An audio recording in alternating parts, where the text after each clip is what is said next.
The average woman in the United States weighs 170 pounds. I want you to hold that number in your head and watch this. Act your weight. Because if you are 160 pounds, I don't want to see any attitude. I want you to be giving all that attitude to the treadmill. There's a woman on TikTok who posts about her weight loss journey, the medication she takes to speed up the weight loss, and she seems to have built her entire sense of self on the way she looks.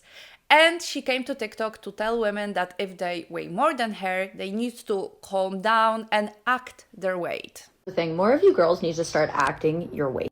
You heard that correctly. Act your weight. Let's take a look at the phrase act your weight. It's modeled on the phrase act your age, and that is not a coincidence. Act your age is a command to stop taking up space, to stop being too much, and to start acting in a way that matches someone else's idea of what you deserve to be.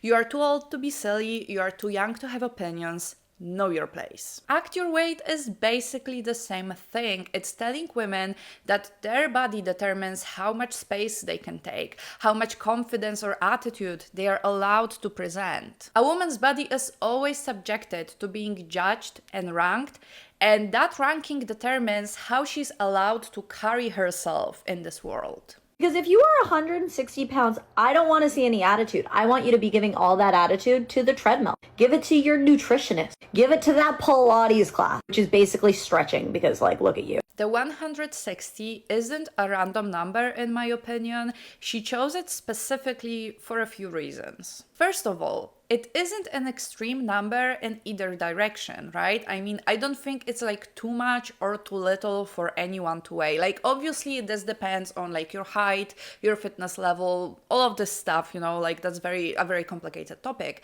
But I don't feel like it's an extreme number. Like, if she said 110 pounds, for example, I would be like, okay, like that's an extreme number, right? But 160 pounds is probably either in your normal weight range or like slightly above it. I'm pretty tall, and 160 pounds wouldn't make me even close to being overweight. On top of that, apparently an average woman in the United States weighs 170 pounds, and she knows this because she even said that in one of her TikToks. Breaking news, the average female in the United States is overweight. And what is overweight, you may ask? 170 pounds. So I think she chose this number because it's like slightly below average, and she knew that would trigger a lot of people. And kudos to her, because people did get triggered. But by choosing this number, she's also calling out an average person in her country, like, you know, she's from the United States.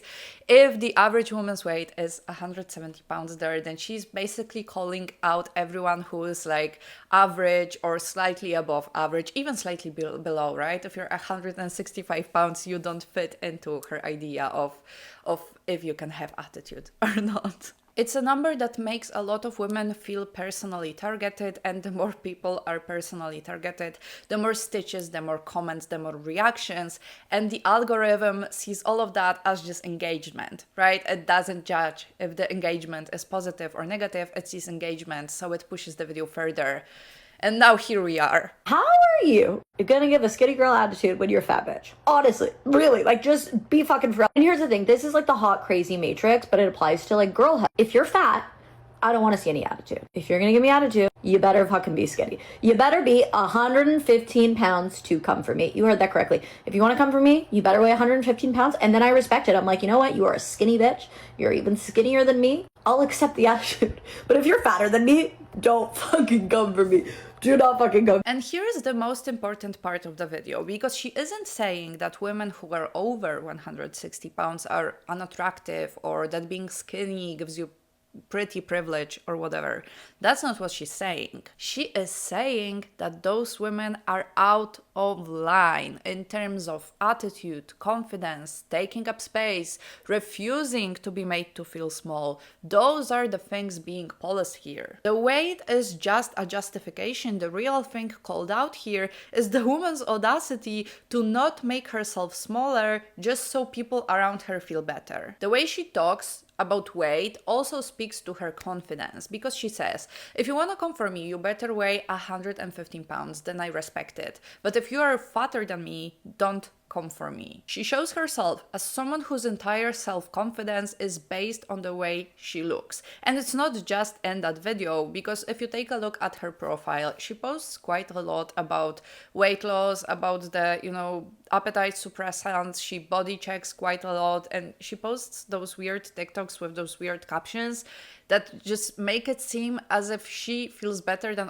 other people just because she's skinny. Clearly, her confidence and opinion about herself are very much based on the way she looks, and she seems almost annoyed that the women that she considers fat have the audacity to not bend into society's will. They have the audacity to have the attitude that she criticizes so much, because probably the only reason she has the attitude that she has is because she's skinny. To me, Raquel is missing this type of confidence, and she is, in her rage-baity way, trying to call out and silence women who are just fine not looking the way that everyone would want them to look. It seems like because she is missing this type of confidence, she is trying to make overweight people feel inferior, because the only reason she feels superior is due to her looks. The idea that someone who doesn't meet her standards could just not care genuinely bothers her. Not because she is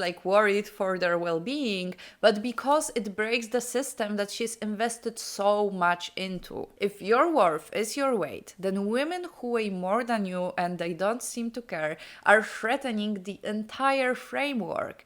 That's why she is trying to put them back in their place. Anyways, and that's on insecure fatties. Don't be an insecure fatty, because honestly, act your weight. Don't be an insecure fatty, but she's also trying to make everyone she considers fat feel insecure. But you see what I mean when I say that her confidence is based on her looks? I mean, it's impossible for her to imagine that someone could be fat, in her words, and not insecure, even confident. To her, the only way out of the situation, the only way to be confident is to lose weight. You know what I mean?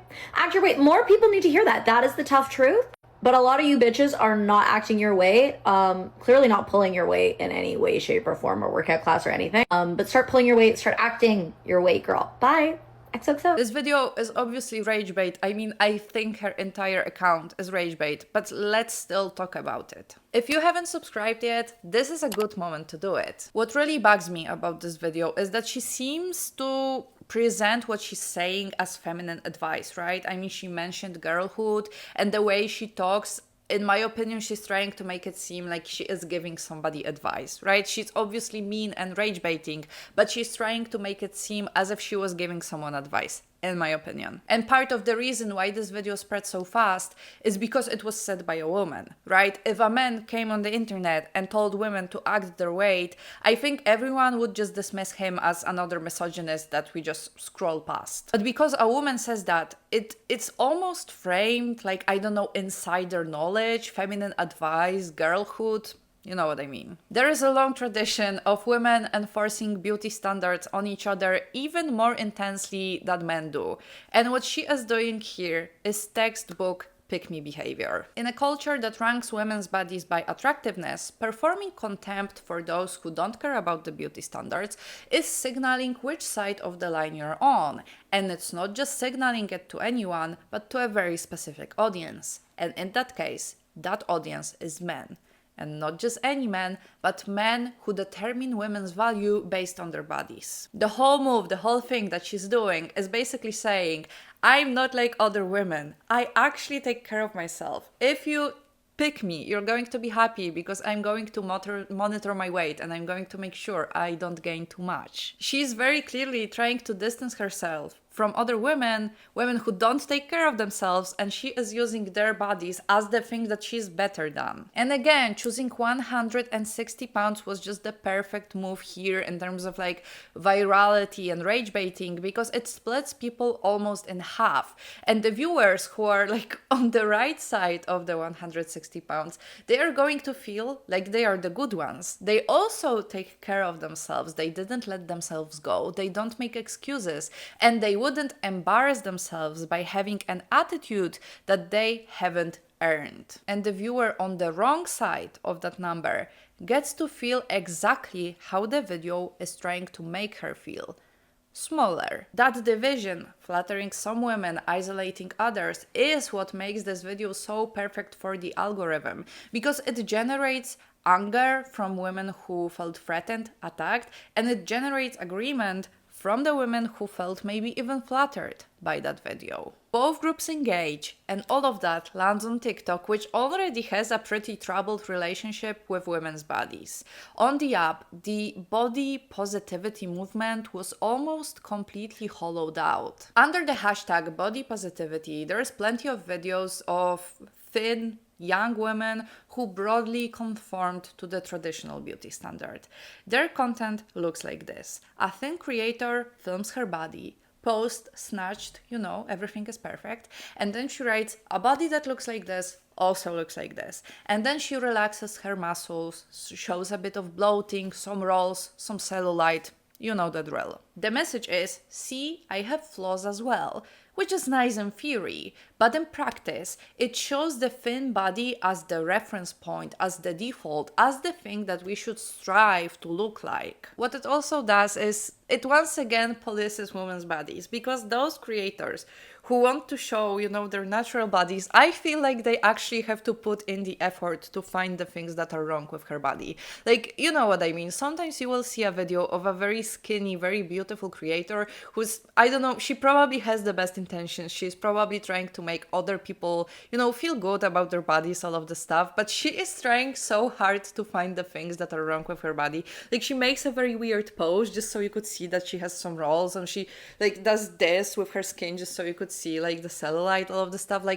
It's almost funny that they are trying so hard to find something wrong with themselves just so they can post it, right? And no hate, absolutely no hate. I think they're trying their best. I think they're trying to make other women feel better. So this is not something to be criticized. It's just the whole idea of trying to look for things that are wrong with your body just so you can show on TikTok that you aren't so perfect is just funny to me. That's it. And in this way, the movement that was supposed to challenge beauty standards had been absorbed by them. And while that was happening, another thing was happening simultaneously, which was the birth and the golden age of skinny talk. Tens of thousands of women who are already thin were sharing tips on how to get even smaller, even skinnier, framing starvation as an aesthetic. In June of 2025, TikTok banned the hashtag skinny talk, which was a move in the right direction, but let's not kid ourselves, it didn't really change anything. Content promoting extreme thinness continues, it just uses different hashtags. So,